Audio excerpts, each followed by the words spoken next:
And this is Talking My Walking. I am Rodrigo Ribeiro, and today I'm going to talk about compliance versus innate justice. How the need to belong, to be accepted, and to be loved disables our natural ability to care, to be to care about justice and truth and trust.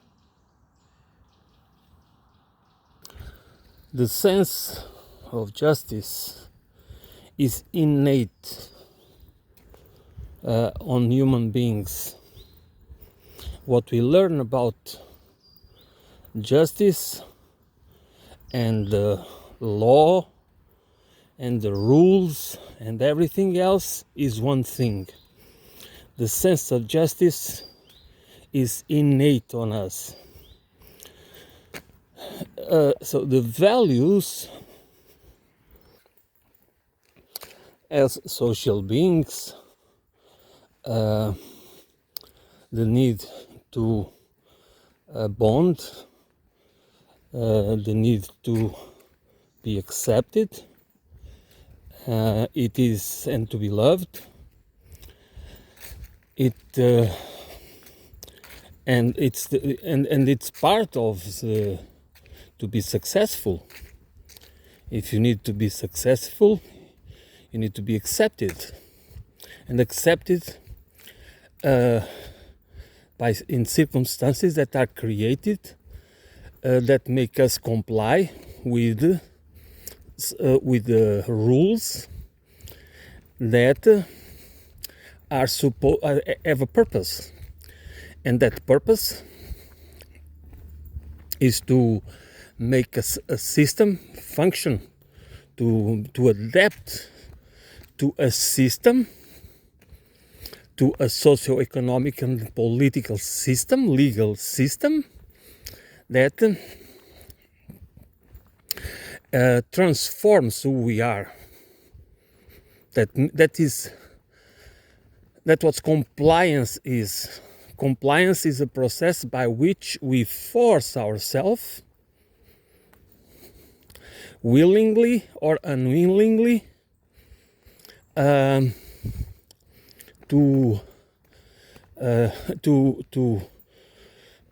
be to survive and to thrive. For most of us, it's just to survive. For a small few, is to thrive. Of course, if we live in societies that are growing, that are developing economically, there might be that we might find ourselves as ordinary citizens in a situation where we can thrive, where we can see our lives becoming better economically and socially. But that doesn't tell the story about the system itself, because this is circumstantial. It's the main thing. We can have a generation. That's what happens with the capitalist system, because it's a system based on boom and bust, which means when it's a boom, we might benefit with the so-called trickle-down economic, okay, because the economy is growing, so therefore we might get some benefit out of it. But then, when the bust comes,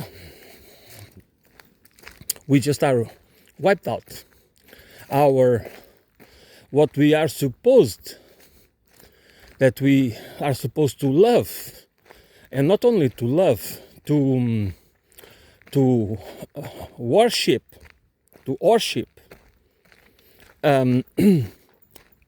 which is private property and wealth, it just vanishes. We lose the private property, especially real estate, our houses, but we also lose our wealth in the form of pension funds or whatever, or bonds or whatever we have. What some of us have. So, but we trust the system, we comply. We don't trust the system, we comply. Some of us trust it, but many of us, it's not about trust. It's about complying with it in order to try to have some benefit, to benefit out of it. It's not compliance because we believe the system is right or is the best system, which many of us do, unfortunately, without having any analytical, without doing any deep and holistic analysis, comprehensive analysis about it, about how it really functions over time, not just in the short term. A generation is nothing. We should never take decisions, make decisions and choices and analysis based on the short term, on a single generation. Because then what happens? You just see what happened in just a generation. In America, for example, or what is happening in Europe after this period, this 50, let's put it, this 50, 5 decades, 4 or 5 decades of economic growth and social development, with a lot of struggle in between. It was not just a peaceful. There was a lot of struggle that many of us don't even recognize. And that is how we are hijacked, and we don't even understand it. That's why we cannot get anywhere in systemic radical change, because we don't even understand how deep we are affected. Our,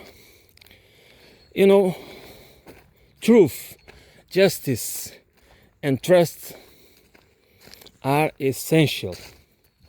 If they are hijacked by the dominant narratives and by the economics, which then is reflected in the economic and social system, most probably we just do not really understand in a systemic way.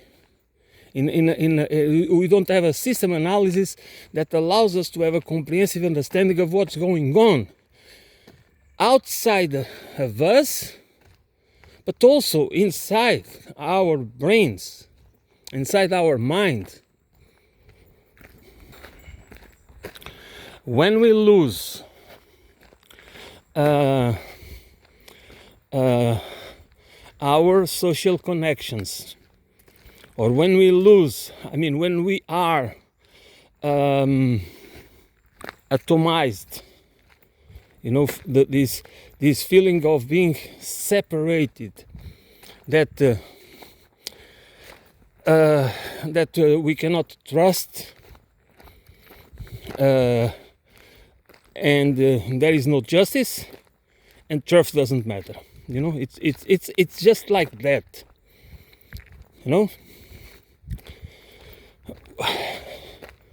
This is how we always need to understand life and reality as a process. Okay, this is very important.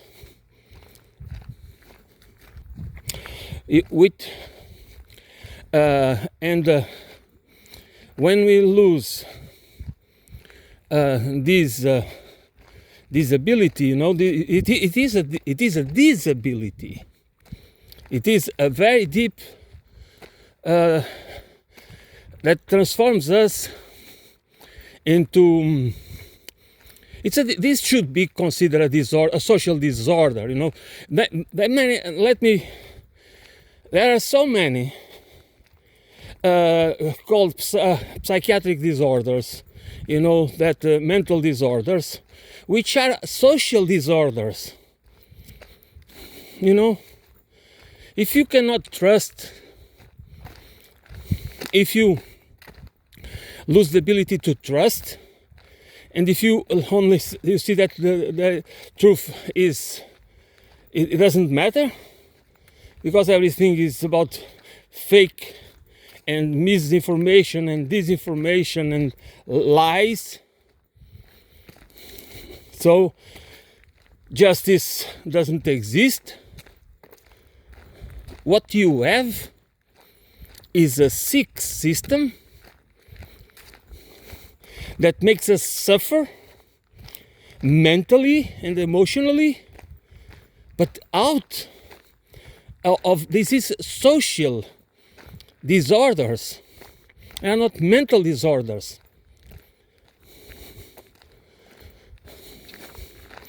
If you try to treat the chemical imbalances as they call them, you are again making the person, the individual, the citizen comply with a system that is dysfunctional, that where the disorder exists, it comes from the system. But since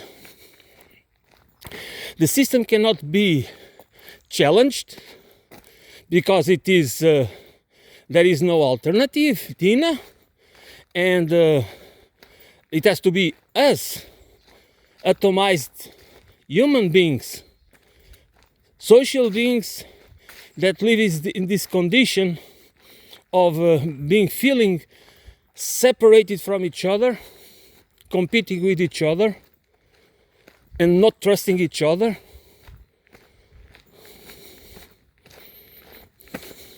It doesn't matter how polite we are, how things seem to work, because there is rules and there are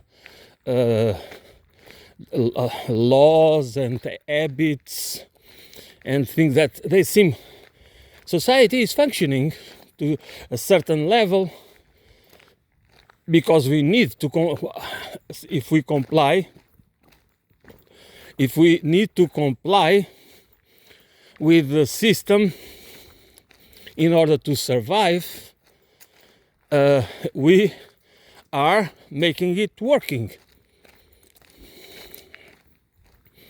That's how the system works. Even being dysfunctional, we make it function because in order to survive, okay, we need to comply with it. And we do not. And the more atomized we are, the more individualized, the more we feel separated from each other, that we cannot trust each other, that that's nothing we can do, because this is we live in and that's true. We do live in a web of deceit, there is deception everywhere. But the way to fight it, since we are social beings,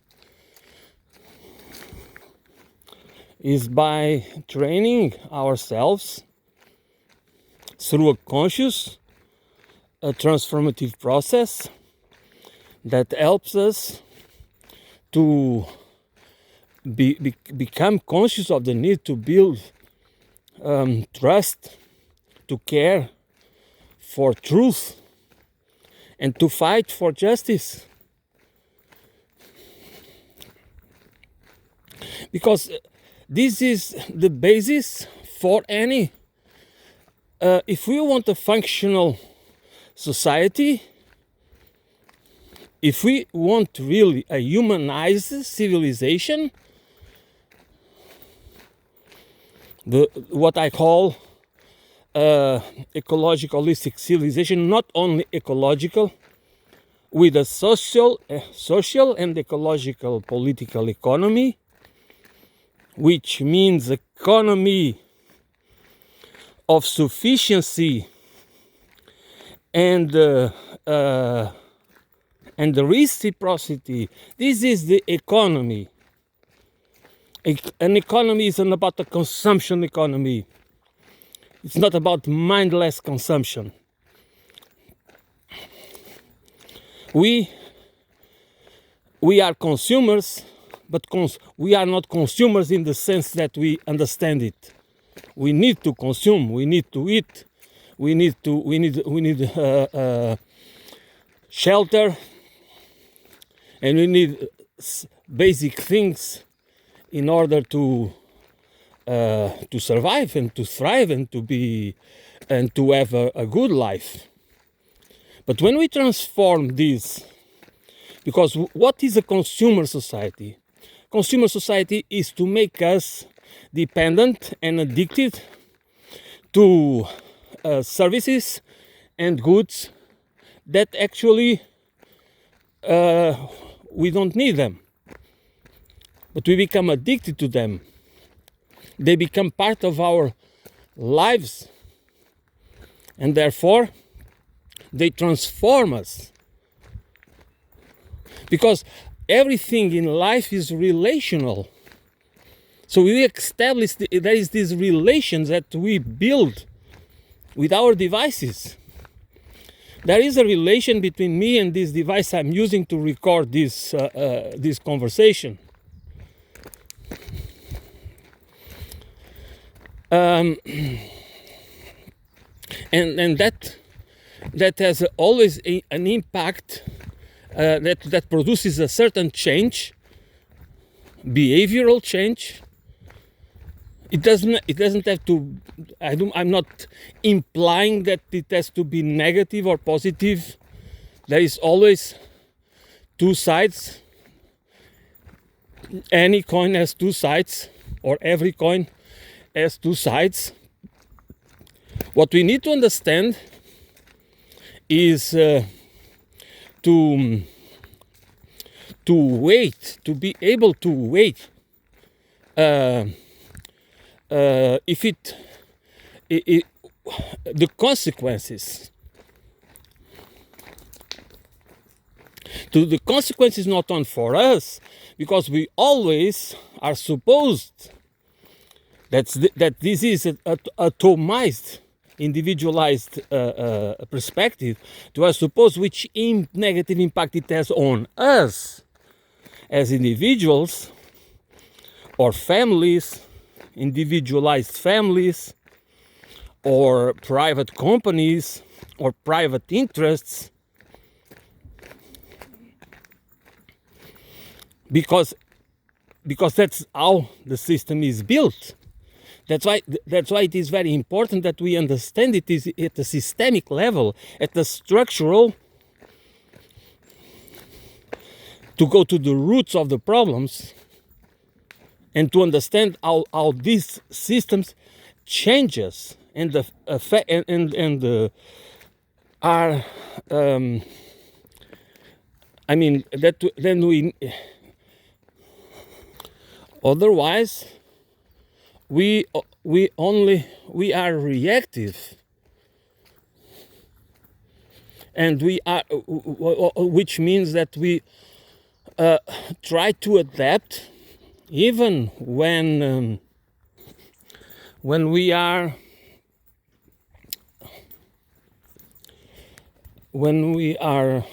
being sacrificed. And this political, that's the problem. If it would be economic, every single, we all understand when our lives are sacrifices, okay, that we are imposed to, that the authorities, the governments impose austerity measure on us. We all understand. That's why we comply with it. We all understand that when we go through a period of recession, or that the things are not going as well, we need to make sacrifices. That's why we comply. We comply because we believe that we are that there is an obligation of all of us to sacrifice. That's why we have this sense of justice. Okay, that's the sense of justice. We comply because we believe that we need to share the sacrifices in order to solve the problem, and then go back to go back to a better life. Okay, but we also comply because we do not see how we can resist, even when we understand that we are being that the authorities are lying, the governments are lying. They are using political austerity, which means by political that they do it with an intention, with the intention to is economic repression in order to make us comply, to make us fearful, in order to take resources from us, to make us weaker. And that means we do comply and try to adapt and try to survive. Even our living standards are going down year after year. We do nothing. And why don't we? We're always expecting a miracle.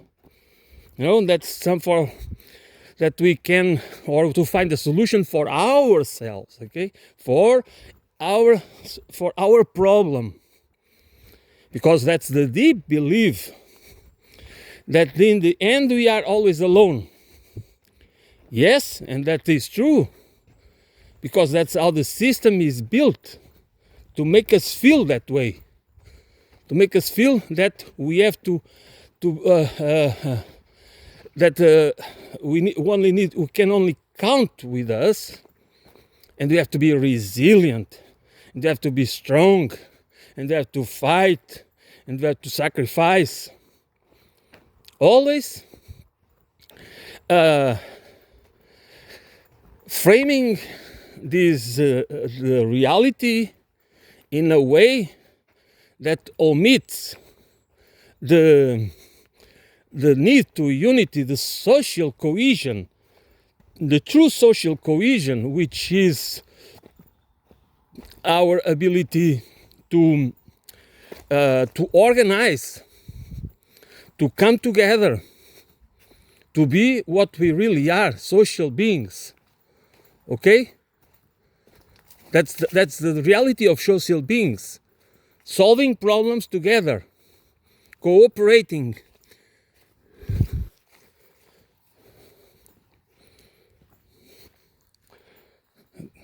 Because we need to cooperate, solidarity, fraternity, and equality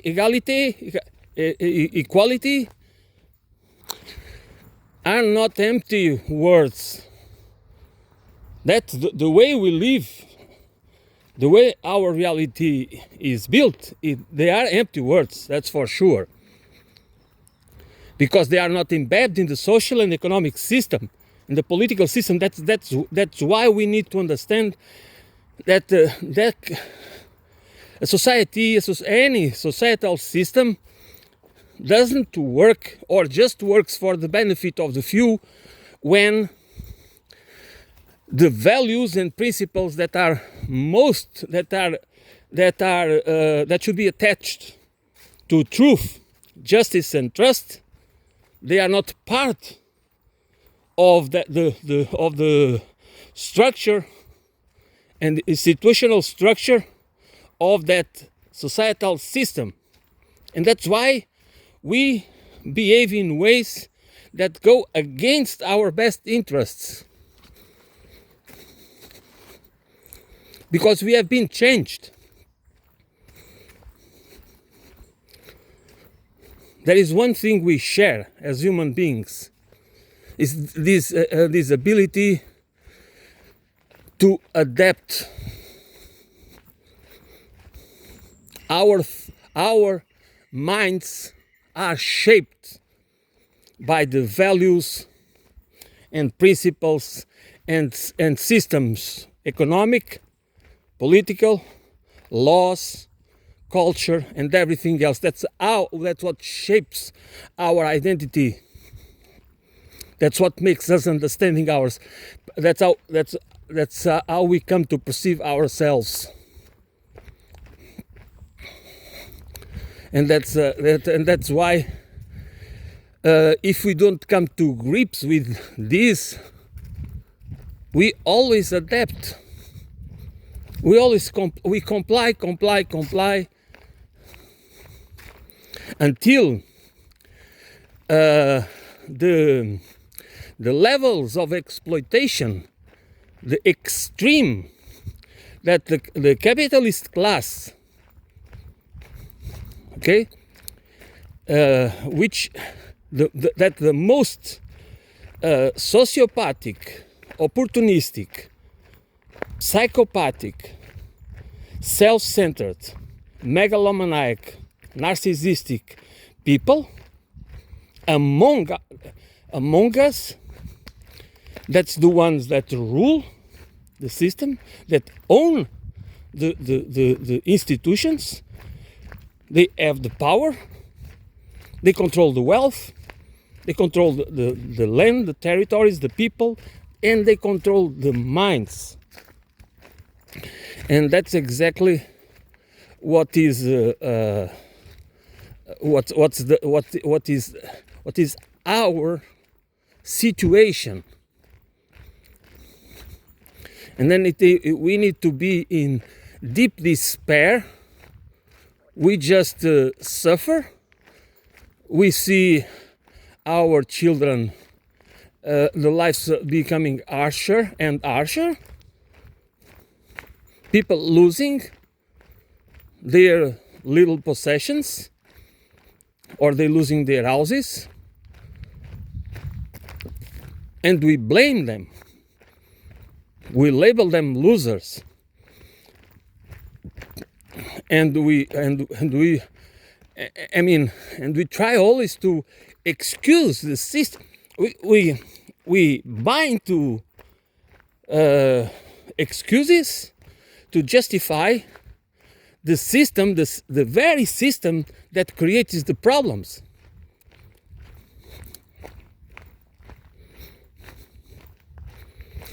And then and then we even buy into something worse, that we start to support people, leaders, and ideologies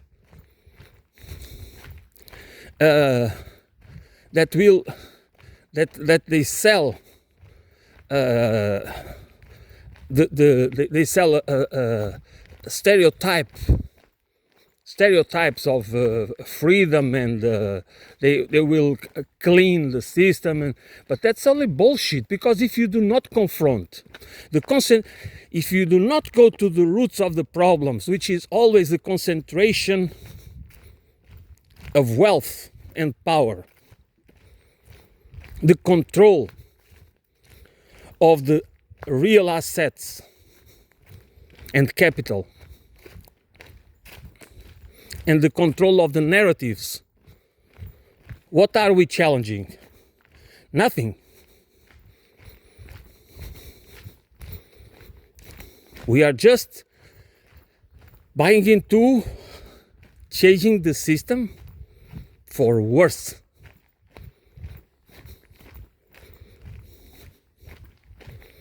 And that's not and that's why we and then we don't see change. Of course we don't see change because we do not prepare ourselves, and this need for a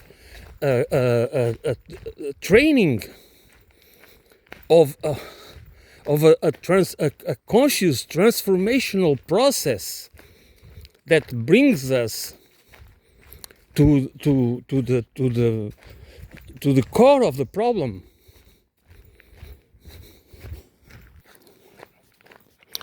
We need we need to understand how do we make sense of ourselves. Because if we assume that we understand everything without ever really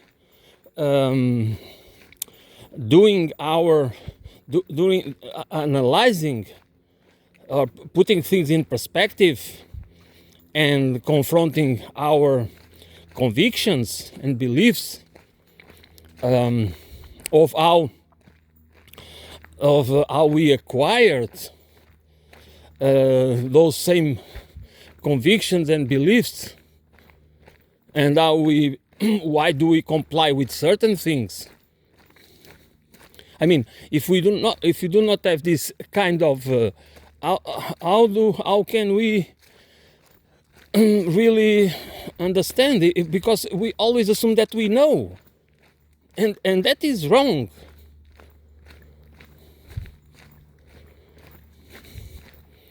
That's exactly skepticism.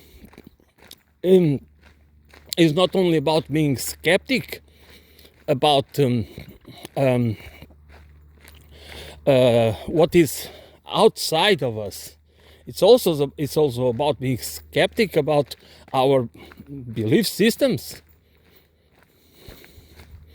and to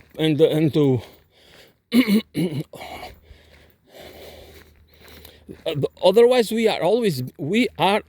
That's one important realization, that we are always being in this system we have. That one of the reasons why should have a totally different system, it's because we already accept that the system, people want to take advantage of you, and that is okay. We are supposed to know, and I know there is so much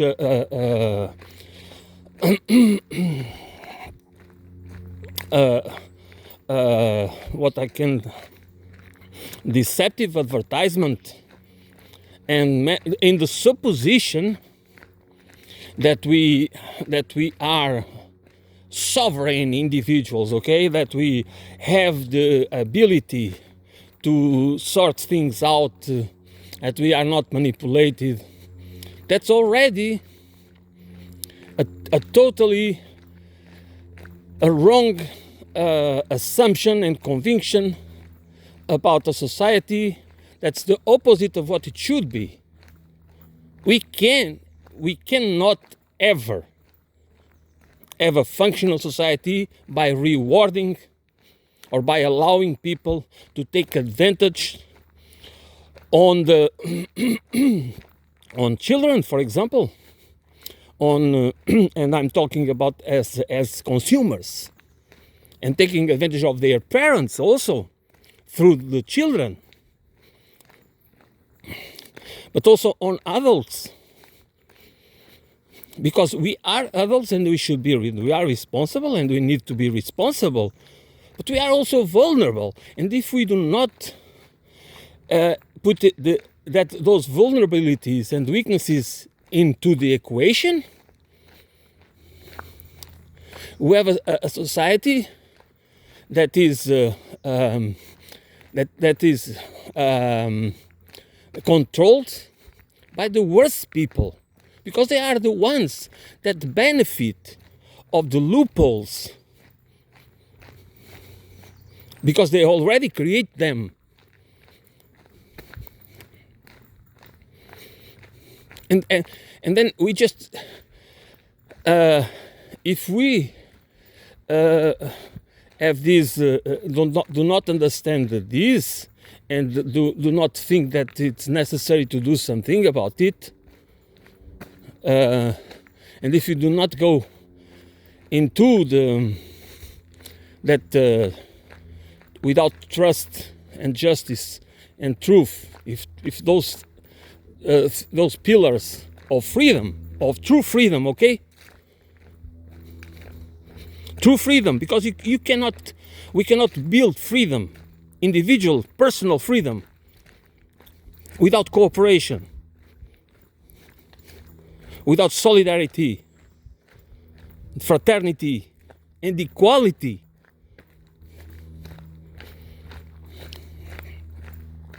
We do not understand that we are being manipulated on the belief that we are always part of the group.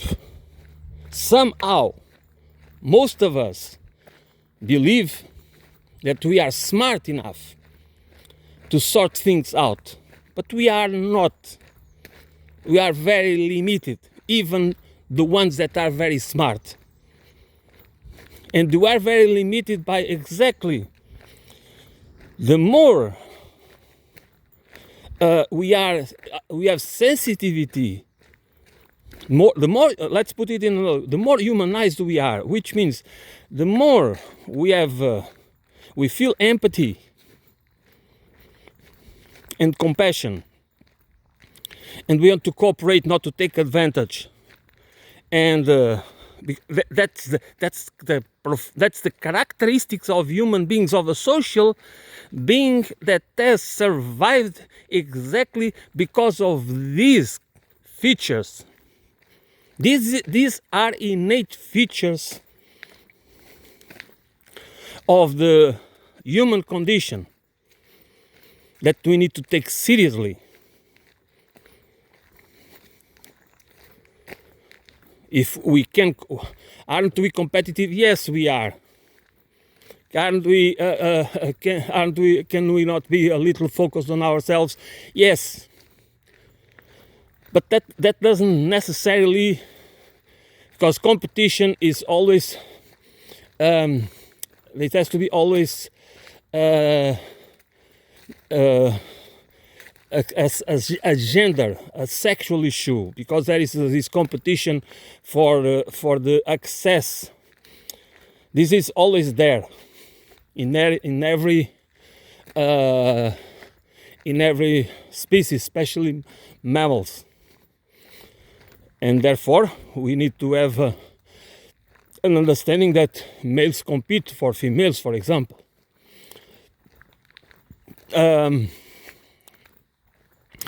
So there is that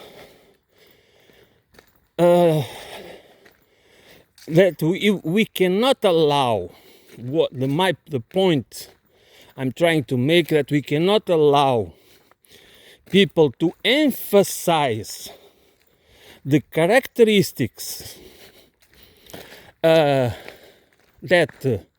are also human, part of the human condition, but are exactly the ones that those human beings that will always be human beings like that, okay, with psychopathic and sociopathic tendencies. And if we allow a social system, economic system, and a political system to be designed and implemented and controlled by these people, we are the losers. And they are right to calling us the losers. But we are the losers because we are being deceived about our role in society and how society should function. You know, that's exactly what we need to understand. Not this is as this is part. That's why I always emphasize the need to understand the reality and to understand human beings and the living beings, the living community and culture as a process. Because these things are relational and they exist. And they only exist because they are alive through our own lives, through the lives of human beings and other living beings.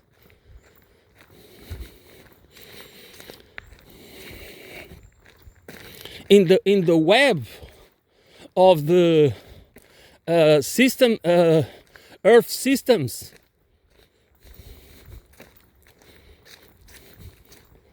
and we cannot understand this separately. We can have a separated analysis, but we need to learn and to train ourselves in the comprehensive, holistic, transcontextual understanding. Otherwise, we lose. We are truly parasitized. We become hosts for parasites.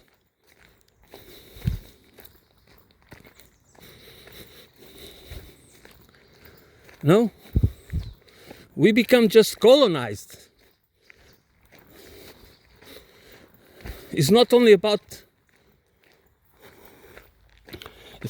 about economic exploitation and political manipulation. It's about cultural deception and ideological deception, and we just transforms that in our case, in our societies, the Western world, but not only the Western world, because this is a global civilization. This imperialistic civilization is a global civilization that has to be, because I don't see, and this is a very important point, people put a lot of faith, and it is faith, okay? It is not really, it is hope in China and the BRICS and the multipolar world and this and the end of and this is for me very important. It is the end of an epoch. Okay, it's the end of a era, which is the end of the Western imperialism, and I do want it to happen. But I'm not seeing the end of the imperialistic civilization. I'm not implying that China wants to build an empire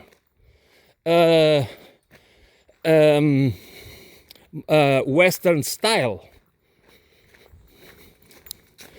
But there is this expansionism, this economic expansionism, this need for resources, this continuity. There is a continuity in civilizational terms that exists.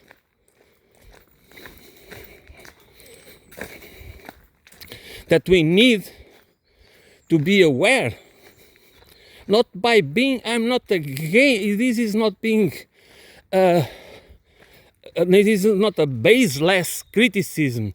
This is a criticism of a model, of a paradigm, civilizational paradigm, and the capitalist system. Because the economy, the global economy, is capitalistic. Okay? It's about accumulation of wealth. It's about power. It's about even, as we can see now, the building, the military building, which is totally against. There is nothing more ecologically damaging as the military industry. I mean, and it's a waste of resources. But nevertheless, that's what we see.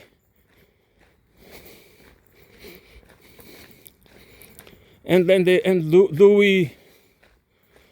And that's. I mean, I know there is no.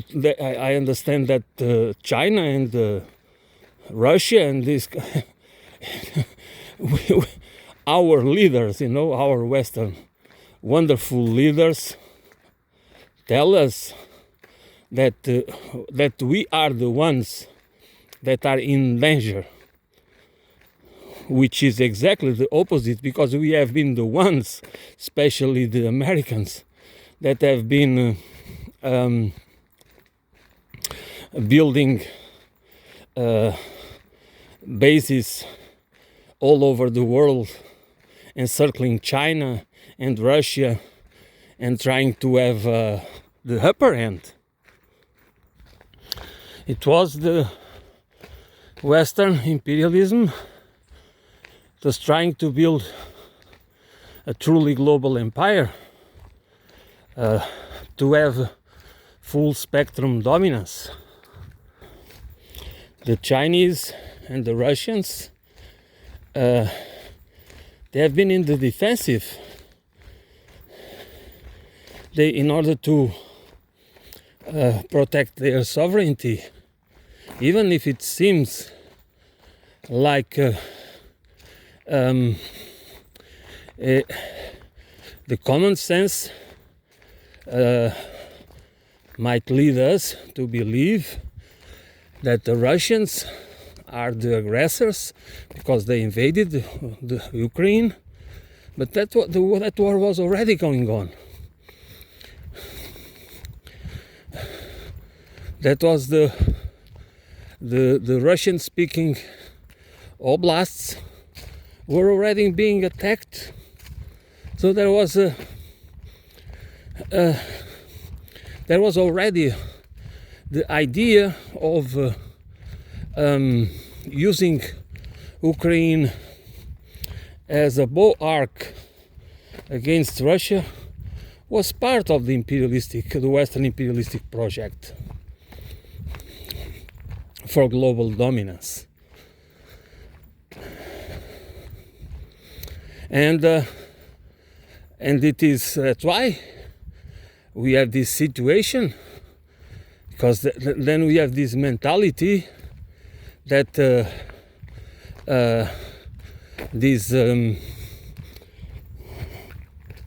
military race, that's what we have now,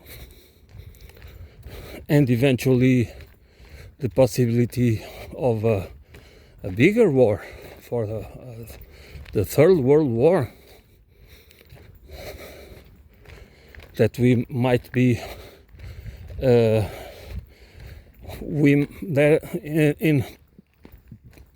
it might not happen because of the risk of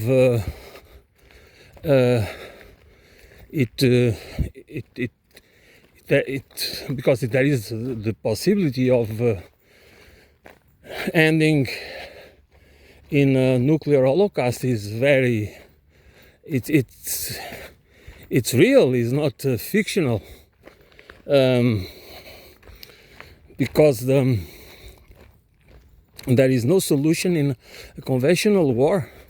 Even if the Chinese and the Russians and others join together against the West is still too powerful, especially the United States. and to fight back. And I don't think there could be a conventional war that would not end in a nuclear war. So the problem with this, the problem is the people in the West. They are very delusional. They have and hubristic. Their arrogance make them delusional about the power they don't have, about the idea of using tactical nukes and other West weapon systems to defeat Russia or even China.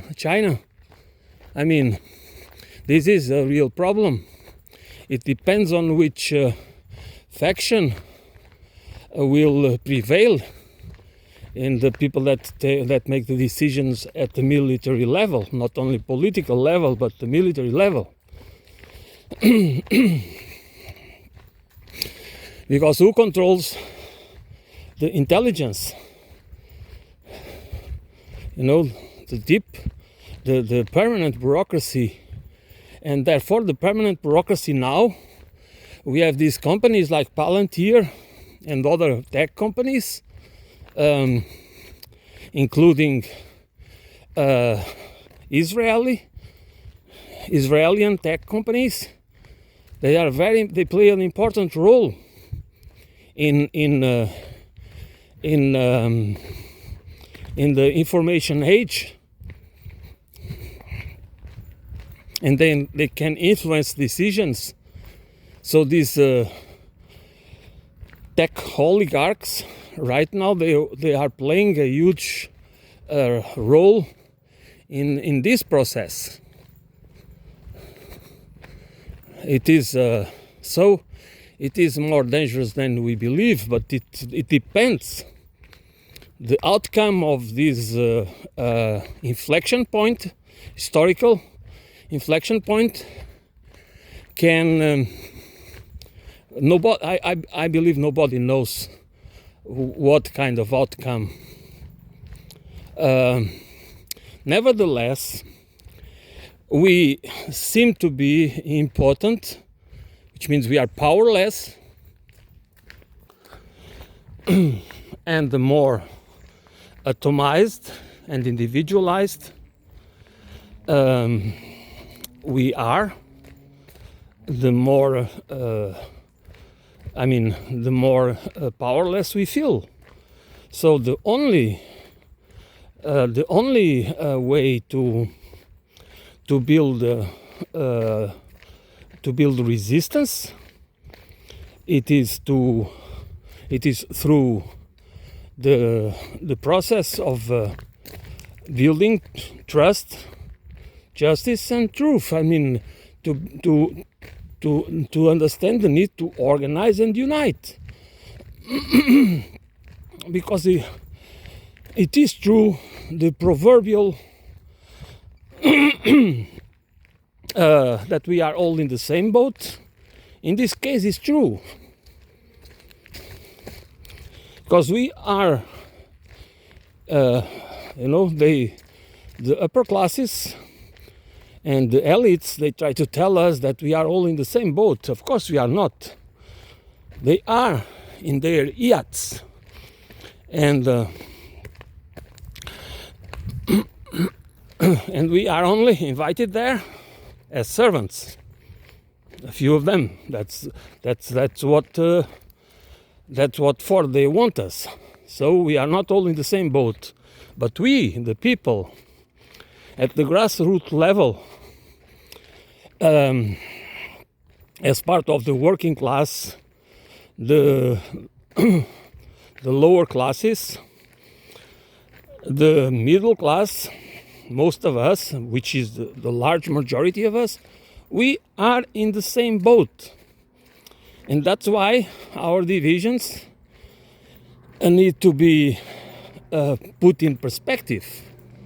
Otherwise, we are victims, or if we can call ourselves losers, We are losers not because we we don't know how to become wealthy, but because we allow ourselves, by exposing ourselves to their narratives, to be manipulated by those narratives, and they spread those narratives not to help us, to unite us, but exactly to divide us. Many people, to me, it is evident that there is a woke left, which I don't call them left, but that's okay. Let's leave it like that for now. A woke left, but there is also a woke right.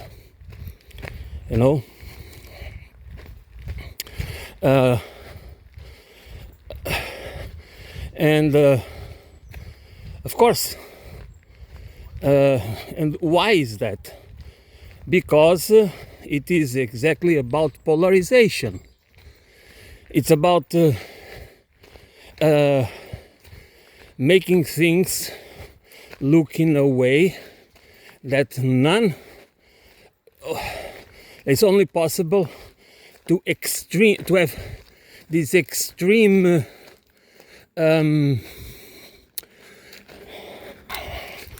it's about extremism, which mean they are not I would not call them radicals, because it's not about going to the roots of the problems, which is the meaning of being radical, but being fundamentalists, which means that they pretend to own the truth, which means that some are they cannot see the problems in a perspective, and that there is problems with gender and race and other issues, cultural issues, like abortion and this. And there is also the problems with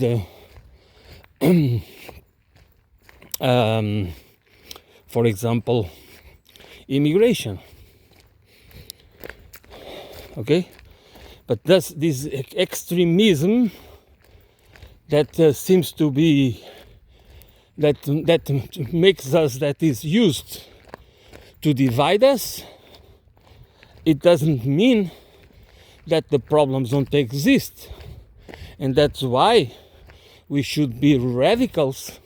We should want to go to the bottom, to the roots of the problems, not to become fundamentalists.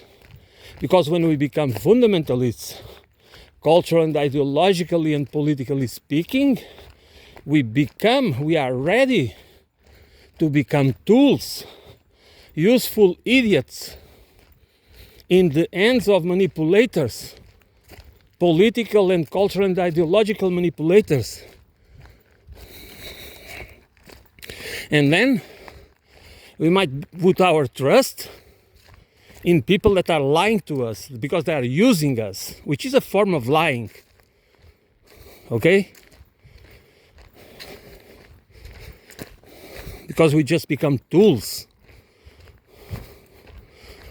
for goals, for objectives, political, cultural, and economic, that might not be in our favor. That's why we need always to have a holistic and comprehensive understanding of the problems, instead of make this false assumption that that we have to be, we we are obliged to have an alliance. I mean, I'm sorry, to align with a certain group or certain ideology that makes us lose the understanding of the bigger picture, because the bigger picture is required that we first of all have a set of values and principles that we need to agree. They need to be foundational.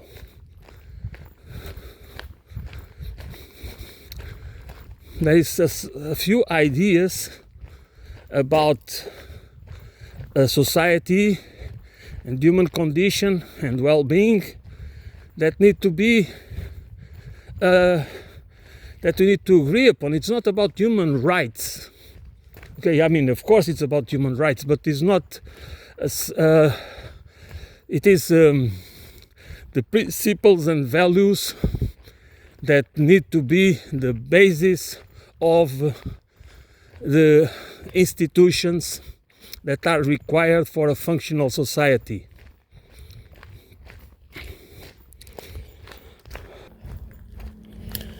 I know that we need labels, you know. We cannot. We need to, in order to know what we are talking about, we need labels, and which means that we know when we talk about capitalism or capitalist system or communism or communist system, or when we call ourselves capitalists or communists or socialists or whatever,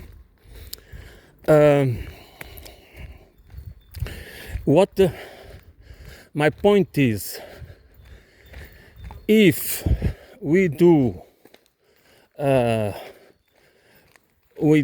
want to become fundamentalists, which doesn't, we need to always, we need to train, again, this is a very important point.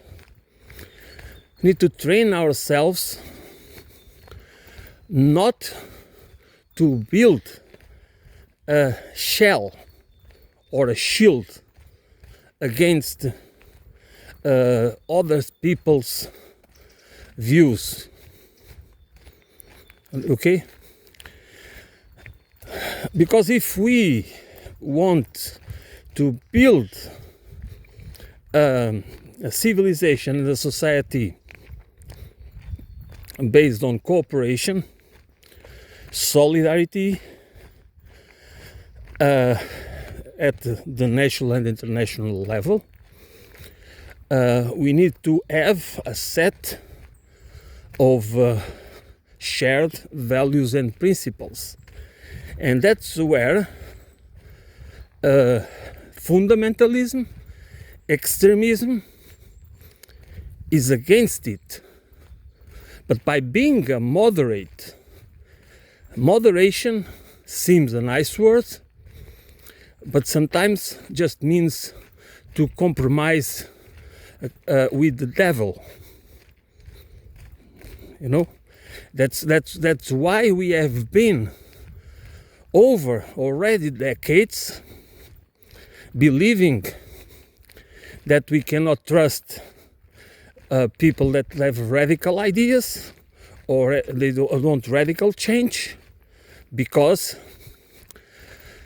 we should always support the moderates. You know, we should always we cannot they are so that they seem more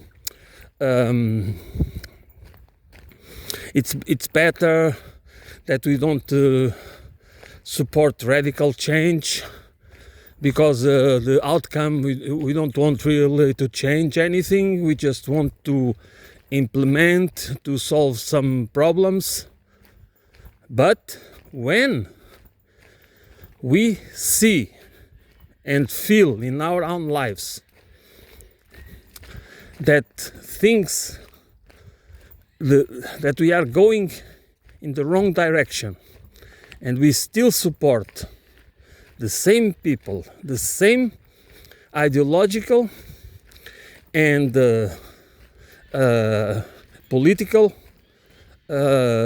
institutions, same ideological and cultural frames, and political institutions or organizations or parties that are responsible for the destruction of our societies and economies.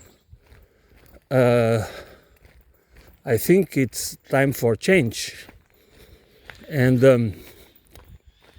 that's why it's important that instead of becoming fundamentalists, which means that we might become tools of people that do not have the best intentions or our best interests at heart,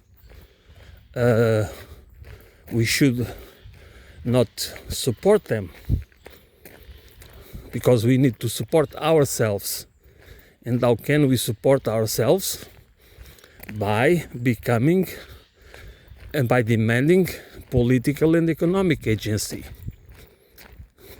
not at the individual level, or not just at the individual level, because then you might not understand, might think that is a solution for you, as you, whoever you are, believe that you don't need the collective. It doesn't exist, which is a lie. It's another lie. This is a lie that only us and our families count. So therefore a society doesn't exist. But that's not how it works. Everything we achieve, we need the institutions, we need the knowledge, the experience of many people.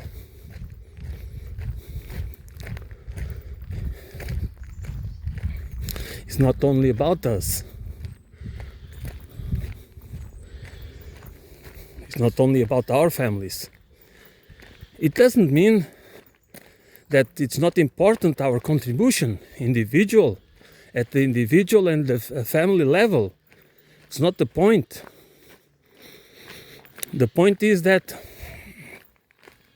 if you don't understand that society doesn't work like that, that our success at the individual or family or corporate level depends and is supported by the larger system that is called society, and the institutions and everything that composes it.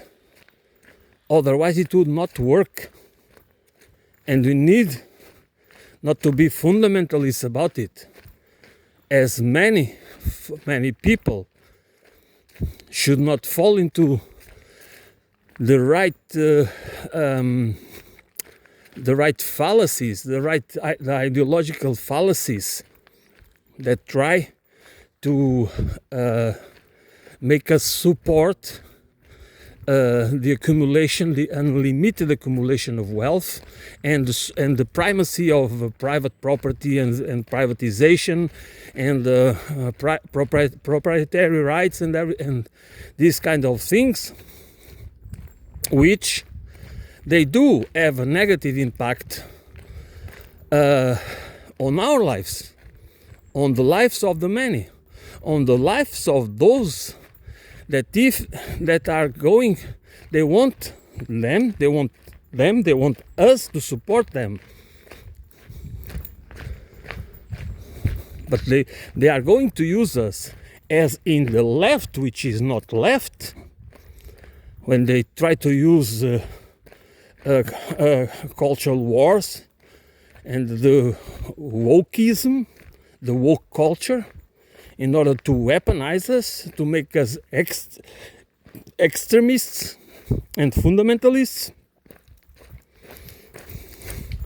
which is a paradox, because we are supposed to be liberals.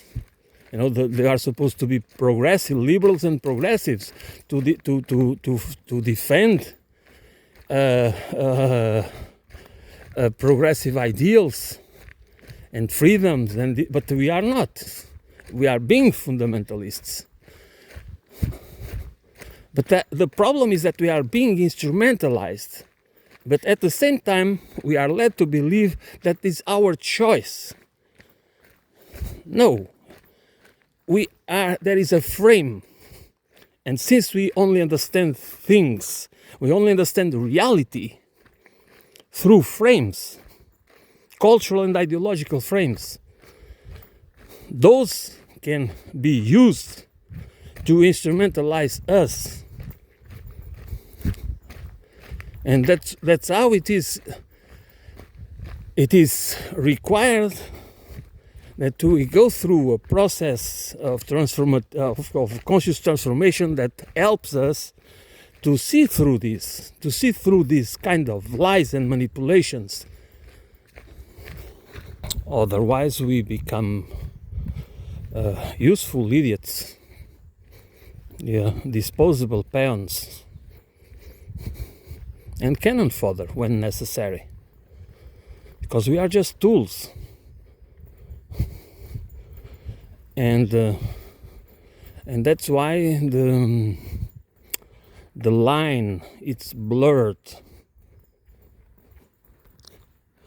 There is never a clear line dividing truth from lie and justice from injustice.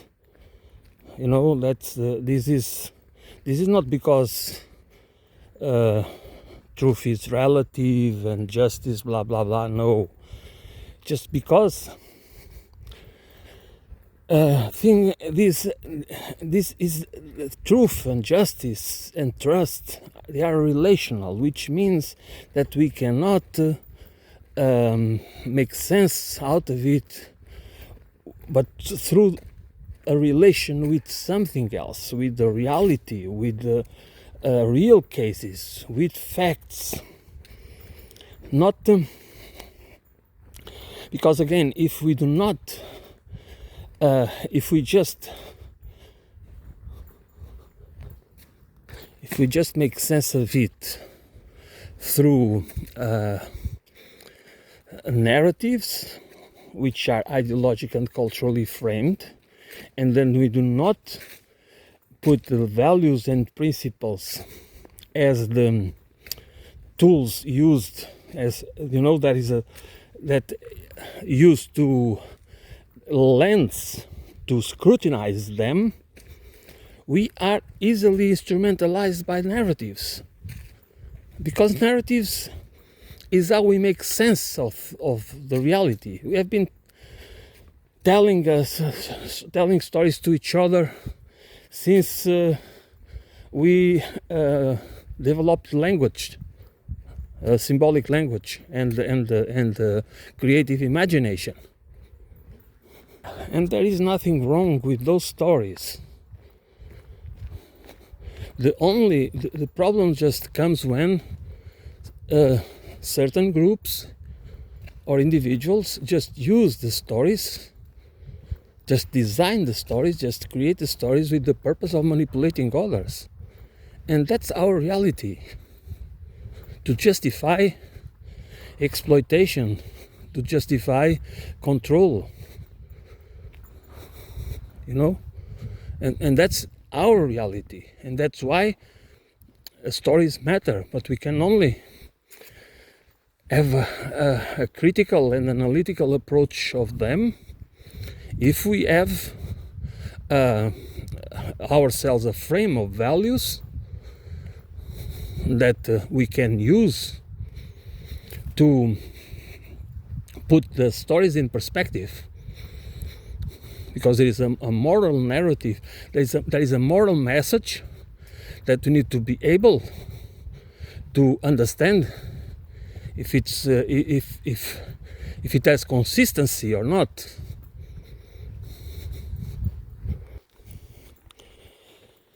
This is not about our preferences, you know, because when it comes to ideas and the foundational values and principles of a society, our preferences are meaningless, because we cannot just think that our preferences are just the ones that are right. Just like in food or other things, our preferences are just our preferences. They don't mean that what we like and enjoy or is good, it's tasteful for us, it has to be for others. But this is preferences. It has nothing to do with structural principles and values, which they need to be universal. So that's why we, besides the need to have social cohesion at the national level, which means by social cohesion we need to have a culture and an economy and a political system that provides, that enhances and implements that cohesion,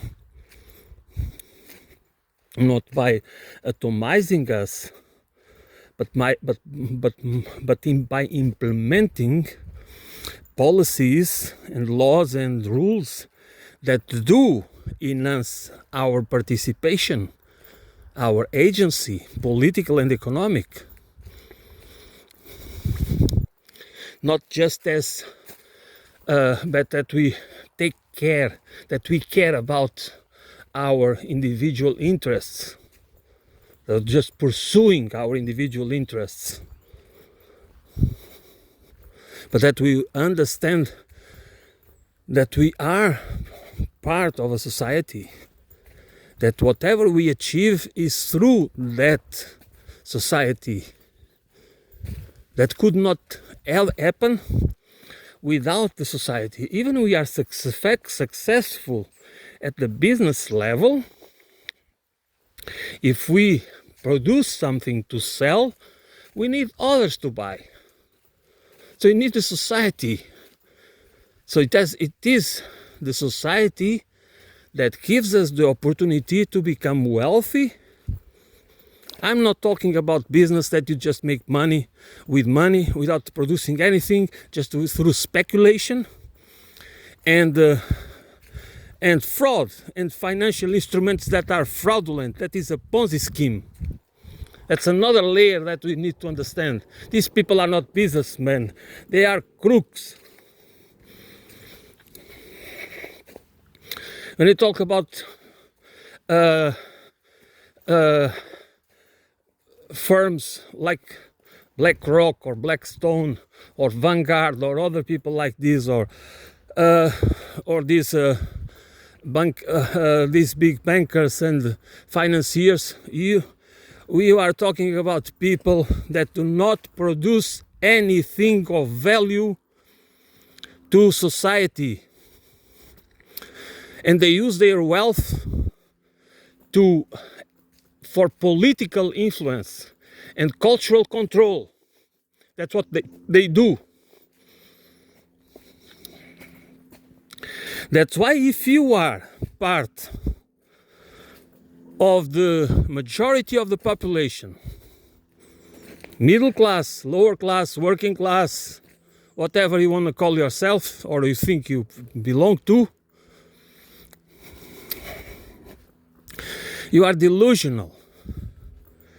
You don't understand that your self-interest is not aligned with the interests of these people and this billionaire class.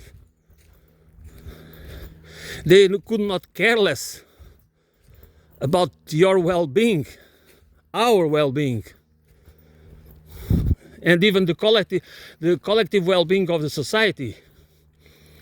That's why they want us to believe that it's only about our self-interest, because then they can keep us atomized, divided. They can suppress dissent. They can control. They control them. They don't know. They cannot. They control the narratives, and therefore they control our minds, which is the main asset they want to control. If you want to call your mind, for them it's an asset. They know it's important to control our minds, and they control our minds through division, through liberal wokeism, and through right-wing wokeism. And if you do not understand, as part of the majority of the population, even if you own some assets, if you own your own home, or if you think that you are a part of the wealthy, which you are not. If you just have 1 or 2 million, you are not part of the wealthy. You are doing well, quite well, but you are not part of this elite by any stretch of the imagination. You should understand that this division is artificial. There are people that are more conservative, and we can change over time throughout our lives, that we can be more progressive in some things, and then we change to more conservative, and that's fine, because this change is normal, that we are more conservative about certain things and more progressive about other things. But this has nothing to do with the core values and principles that should be the base, that need to be the foundations of a society. And by society, I always emphasize that society needs to be understood as a system of systems and subsystems, which means that the political system, the economic system, the cultural system, they all need to work together.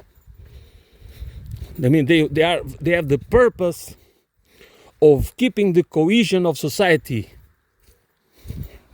not as we have today.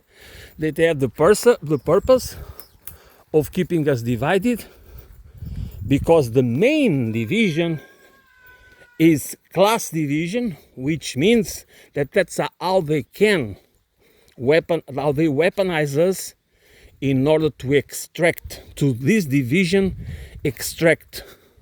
rents, because they are rent seekers. The new billionaires, the billionaires of our age, they are not even producers of anything. They are rent seekers. And as rent seekers, they just want to extract as much rent as possible, because for them we are disposable pawns and tools.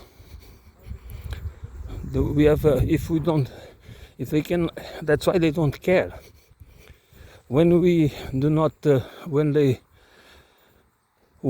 we have no use to extract wealth or for control, when they need us as cannon fodder, we just become disposable. That's what it is. So that's for us as social beings, we need to understand that the need to belong, the need to be loved, the need to be accepted always needs to be through the enhancement of the sense of justice and the relevance of trust and truth, not convenience, not conformity. That's why if you have a society that is based on conformity and convenience, which means that to makes us dependent and addicted. It means that when they talk about freedom, they are talking about enslavement. They are not talking about that.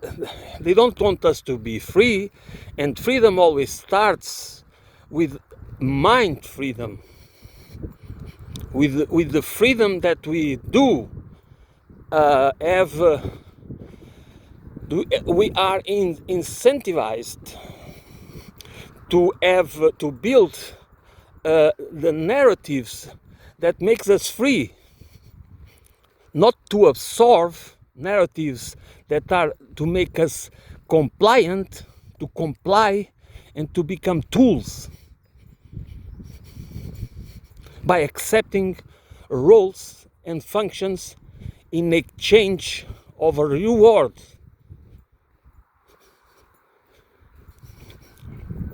Just because if if you don't comply with that, our survival can be at stake.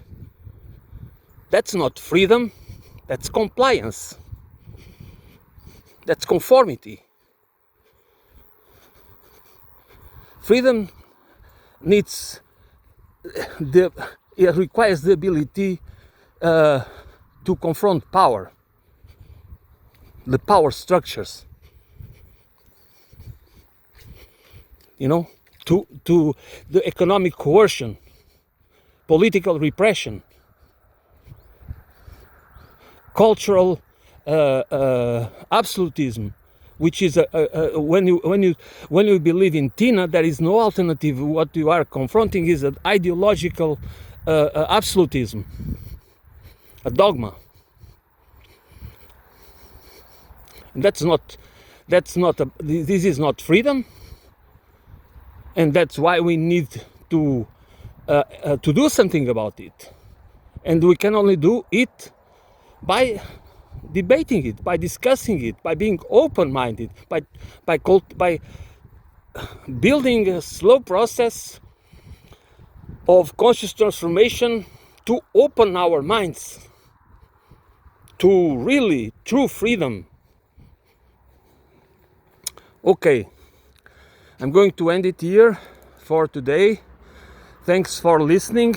I will be back soon.